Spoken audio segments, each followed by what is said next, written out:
बेगूसराय में देशव्यापी आम हड़ताल का असर, पोस्ट ऑफिस दफ्तर स्कूल रहे बंद, मुख्य मार्ग पर गूंजे नारे।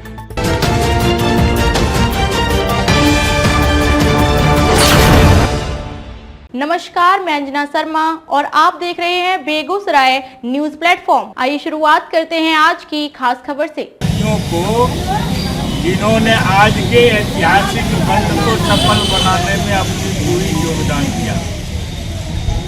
अगर आप समझें तो ये समाज को जिंदा रखने वाला सबसे बड़ा सफाई कर्मी की भूमिका होती है, लेकिन सरकार द्वारा सबसे ज़्यादा उपेक्षित और तिरस्कृत व्यक्ति अगर माना जाता है तो सफाई कर्मी को।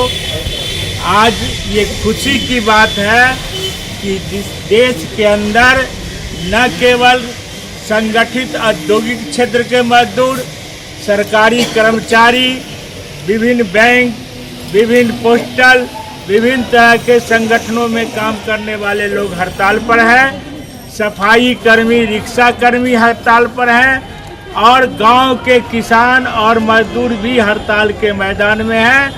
कम से कम अभी 2.5 से 5 लाख के तकरीबन लोग सड़कों पर उतरे हुए हैं। हम उन तमाम हड़तालियों को धन्यवाद देता हूं, मुबारकबाद देता हूं। ये बड़ी एकता, देश की पहली परिवर्तन की लड़ाई, जिसमें स्टूडेंट शामिल, जिसमें यूथ शामिल, जिसमें किसान शामिल, जिसमें खेतिहर मजदूर शामिल, जिसमें सफाई कर्मी शामिल, जिसमें रिक्शा चालक शामिल, जिसमें हर दुकान जो छोटे मोटे हैं दुकानदार शामिल और तमाम औद्योगिक क्षेत्र और कार्यालय के मजदूर शामिल हैं। इस लड़ाई को ऐतिहासिक बनाने में मजदूरों और श्रमिकों ने जो भूमिका अदा किया है, देश में एक नया बदलाव का हवा बन रहा है। इस हवा को और तेज करने की जरूरत है। बहुत बहुत बधाई। देशव्यापी आम हड़ताल का असर गुरुवार को बेगूसराय जिले में भी साफ तौर पर देखने को मिला। विभिन्न कर्मचारी संगठनों के आह्वान पर जिले के सभी पोस्ट ऑफिस, कई सरकारी कार्यालय और शिक्षण संस्थान बंद रहे। सुबह से ही कामकाज ठप रहने के कारण जनजीवन आंशिक रूप से प्रभावित रहा। सुबह होते ही हड़ताल कर्मी और संगठन के सदस्य मुख्य मार्ग पर एकत्रित हो गए और धरना प्रदर्शन शुरू कर दिया।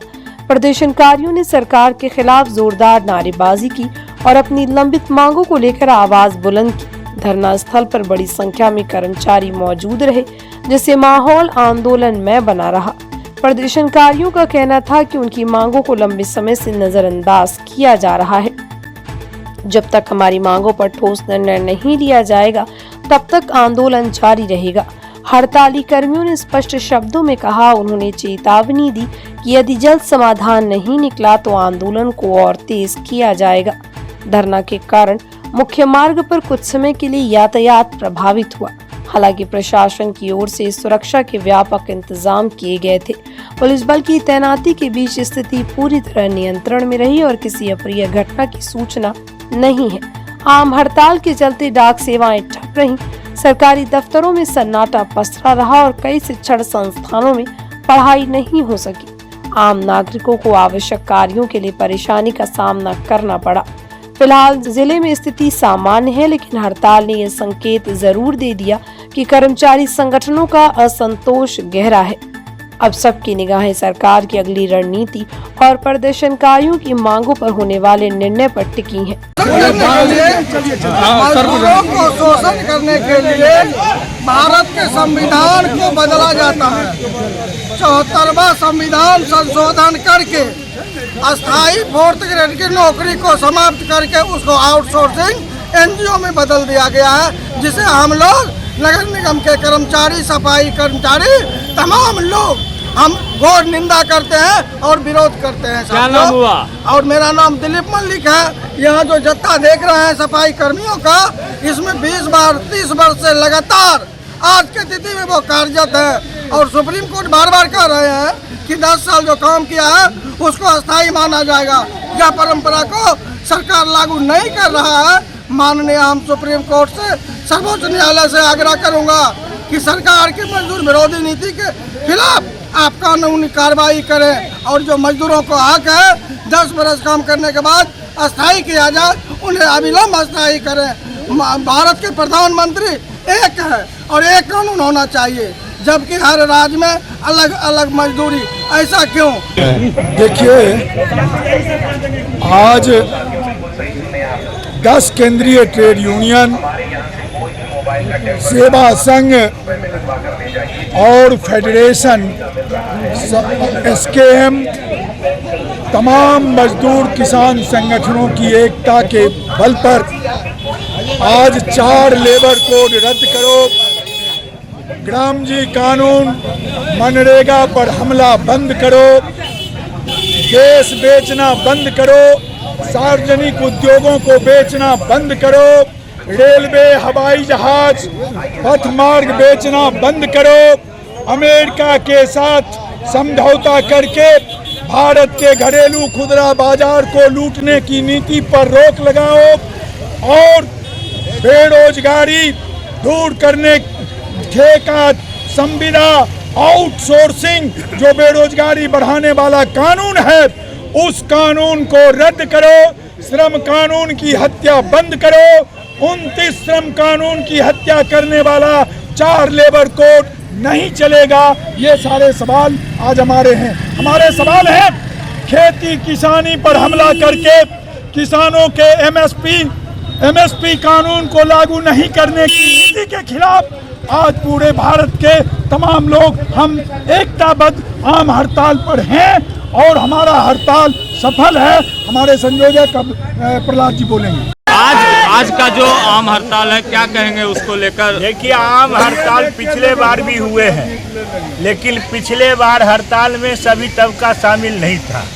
ये पहला हड़ताल है जिसमें सफाई कर्मी और रिक्शा चलाने वाले मजदूरों से लेके खेत और खलिहान में काम करने वाले मजदूर और खेती करने वाले किसान, औद्योगिक मजदूर और सरकारी कार्यालयों के कर्मचारियों के साथ मैदान में उतरे हैं। इसलिए ये लगभग देश के 25-30 करोड़ लोग आज सड़क पर हैं। हमारे जिला में 5 लाख से ज़्यादा लोगों को सड़क पर उतरने की अभी तक सूचना है। इसलिए हम धन्यवाद देते हैं। देश में जो मोदी बेचना चाहते हैं, तमाम लोगों को रोजगार छीनना चाहते हैं, उसको सड़क पर भीख मांगने के लिए मजबूर कर रहे हैं, उसको परास्त करेगा ये आंदोलन, ये निश्चित ही गारंटी हो रहा है। आज मजदूरों को राष्ट्रीय आम हड़ताल है और इस हड़ताल के माध्यम से हमारी मांग है 4 लेबर कोड बिल जो है, जो कंपनी राज का मजदूरों का गुलाम बनाने की जो साजिश मोदी सरकार का है, वे सरकार रद्द करे। और साथ ही साथ आज अमेरिका से जो ट्रेड डील हुआ है ये बहुत ही शर्मनाक है, किसान मजदूर विरोधी है और मोदी जी आत्मसमर्पण कर चुके हैं ट्रंप सरकार के सामने। इसलिए ट्रेड डील रद्द होना चाहिए। आज ई रिक्शा चालक जो है इस पर आज देख रहे हैं NH 31 पर और SH 31 पर प्रतिबंध लगा दिया है। स्टेट हाईवे और NH हाईवे पर ये प्रतिबंध हटावे, ये मजदूर विरोधी प्रतिबंध है। मनरेगा कानून को पुनः बहाल हो, ये आज हमारी मांग है। श्रम कोड के खिलाफ में मनरेगा कानून को समाप्त करके जो ग्राम जी कानून लाया गया है उसके खिलाफ में निजीकरण, ठेका, संविदा के को समाप्त करने की मांग को लेकर के आज देश भर में राष्ट्रव्यापी हड़ताल है 10 केंद्रीय ट्रेड यूनियन के जरिए, जिसमें किसान संघर्ष मोर्चा शामिल है, सेवा संगठन है और अन्य सारे संगठन इसमें शामिल हैं। बिहार के बेगूसराय से बेगूसराय न्यूज प्लेटफॉर्म के लिए कन्हैया पासवान की रिपोर्ट। खबरों में अब तक के लिए बस इतना ही। फिर होगी आपसे मुलाकात ऐसी एक खास खबर के साथ। तब तक के लिए नमस्कार और देखते रहिए बेगूसराय न्यूज प्लेटफॉर्म।